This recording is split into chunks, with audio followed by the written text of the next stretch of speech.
Assalamualaikum warahmatullahi wabarakatuh. Perkenalkan, nama saya Faridah Nabila. Saya dosen STAI Manggala.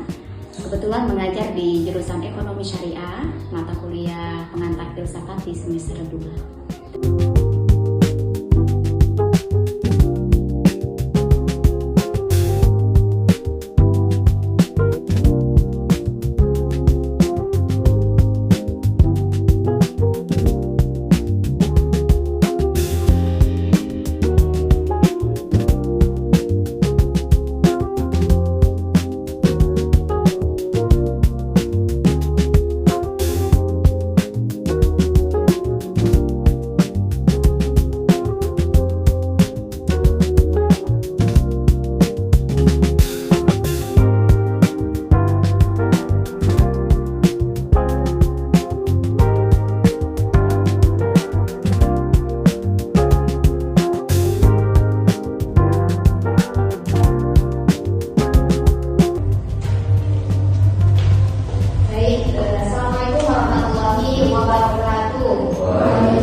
Pagi.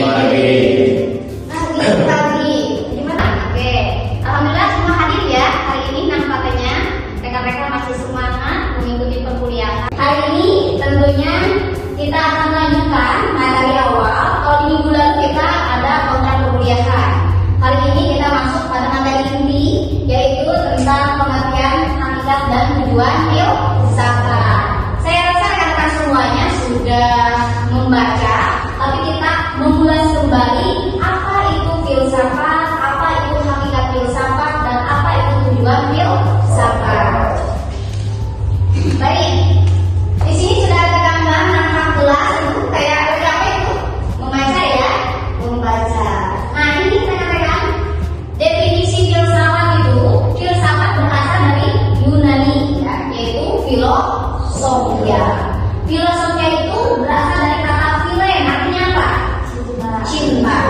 Dan sofia artinya kebijaksanaan. Jadi cinta kebijaksanaan. Filsafat itu berasal dari kata filosofia yang artinya cinta kebijaksanaan. Nah, istilah ini digunakan oleh siapa pertama kali? Pythagoras. Jadi kalau dilihat dari istilah awal bahwa filsafat itu berasal dari kata filosofia, cinta kebijaksanaan, maka kita lanjut kepada pengertian umumnya. Apa itu filsafat? Filsafat yaitu ilmu yang mempelajari dengan sungguh-sungguh hakikat kebenaran segala sesuatu. Filsafat tidak menerima pengetahuan secara data, melainkan menggali hingga ke akar-akarnya.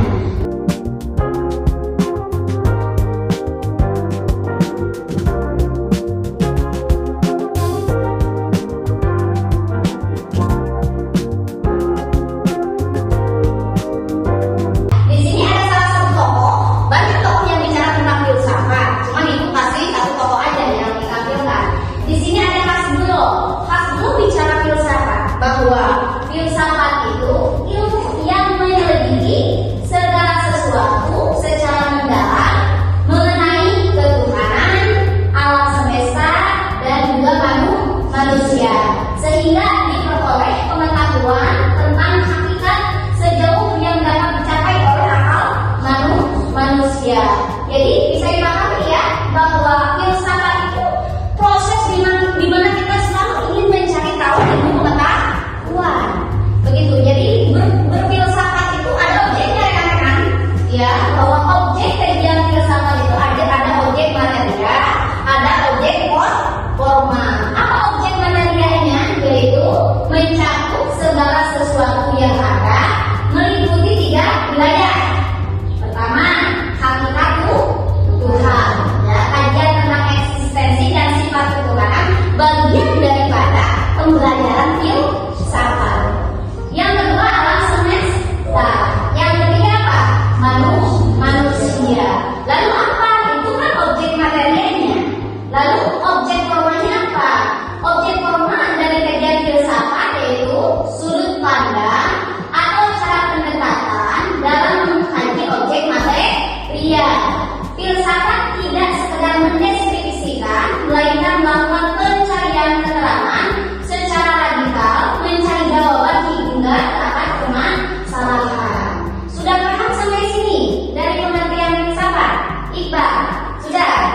Paham. Oke. Ini sudah paham? Paham. Rekan-rekan sudah paham yang sebelah sini? Paham. Jadi bicara filsafat itu ketika kita memikirkan segala sesuatu itu filsafat.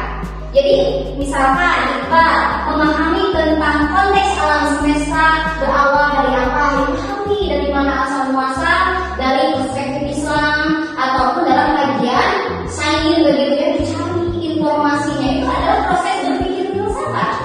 Ya, ketika kita mengaktualisasikan dalam kehidupannya nyata. Jadi proses berpikir yang mendalam itu masuk dalam kategori filsafat. Oke, slide selanjutnya.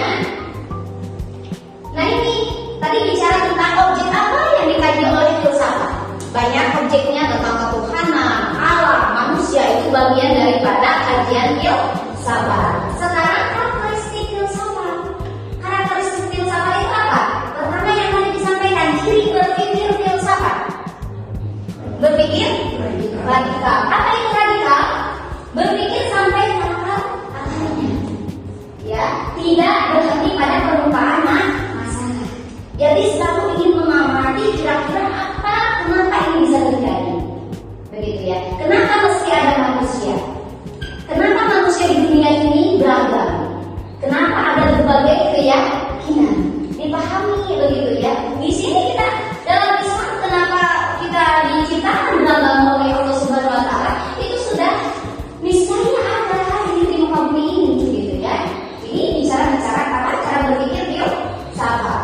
Yang kedua, mencari asas, menemukan prinsip-prinsip dasar yang menjadi landasan segala pengetahuan.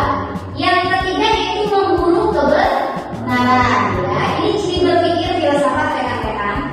Komitmen untuk memenuhi kebenaran yang objek dapat dipertanggungjawabkan. Yang selanjutnya mencari kejelasan. Ketika kita selalu mencari informasi dan masih ada keraguan-keraguan dalam diri kita, ragu apakah ini informasi benar atau enggaknya, ingin mencari kebenarannya, maka itulah cara berpikir filsafat.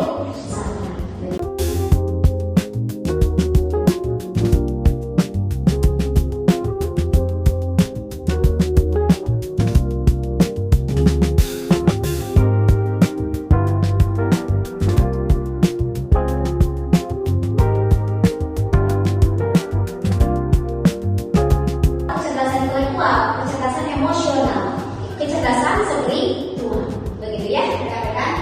Ini cara berpikir holistik itu mencakup arahnya besar. Jadi membentuk cara pandang yang menyeluruh, mengintegrasikan dimensi spiritual, sosial dan juga ekonomi dalam satu kerangka berpikir, begitu. Nah, kira-kira apa yang Ibu sampaikan hari ini sudah dipahami? Oke, ada pertanyaan? Saya izin bertanya terkait bagaimana sih filsafat itu mempengaruhi kehidupan mahasiswa di tengah banjirnya atau banyaknya era media digital. Tadi rekan-rekan semua harus paham dulu bagaimana kriteria berpikir filsafat. Pertama itu harus logis, sistematis, komprehensif. Logis itu harus masuk akal, komprehensif itu harus menyeluruh, sistematis itu harus sistematis cara berpikir kita. Maka itu penting digunakan oleh mahasiswa semua sebagai calon-calon penerus bangsa ini. Ya enggak? Mahasiswa itu penting karena mahasiswa dari siswa. Kan keren ya mahasiswa. Jadi mahasiswa itu penting sekali. Apalagi sekarang banjir betul ya, informasi itu kita bebas sekarang. Semua orang punya akses untuk mendapatkan informasi. Bahkan informasi baru muncul semua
informasi ini bisa disampaikan, kan itu manfaatnya luas. Oh iya ya, jangan cepat-cepat untuk mengambil kesimpulan dari informasi yang kita dapat. Bisa jadi informasinya itu sesuai atau tidak sesuai gitu.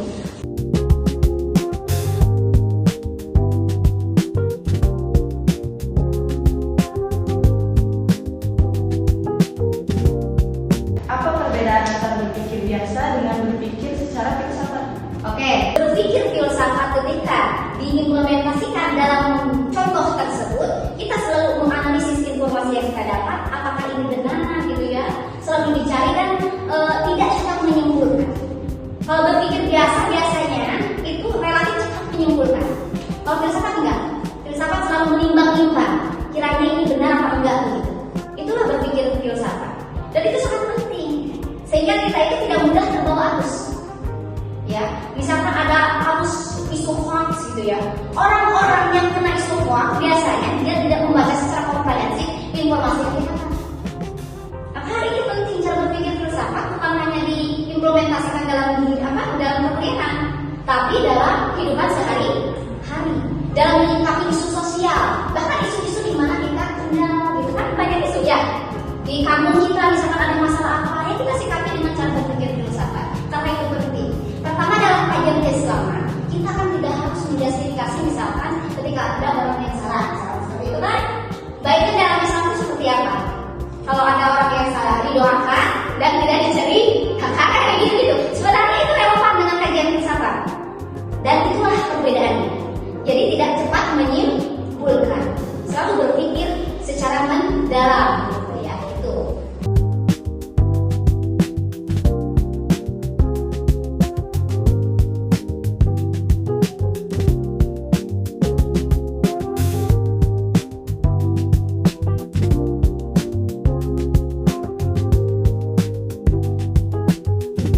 Tentunya ya rekan-rekan, kita ada di akhir perkuliahan, maka ibu tekankan kepada rekan-rekan mencobalah untuk mengimplementasikan apa yang kita dapat khususnya dalam perkuliahan hari ini gitu ya, terkait dengan pengertian apalagi metode ya cara berpikir filsafat dan karakteristik cara berpikir filsafat. Itu penting untuk rekan-rekan terapkan dalam kehidupan sehari-hari, dalam perkuliahan maupun dalam konteks yang lainnya. Supaya apa?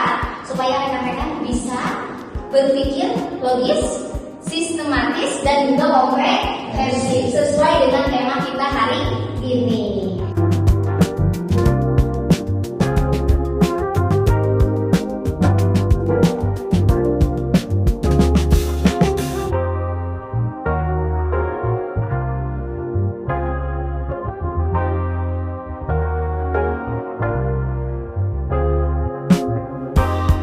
Terima kasih ya untuk rekan-rekan semuanya.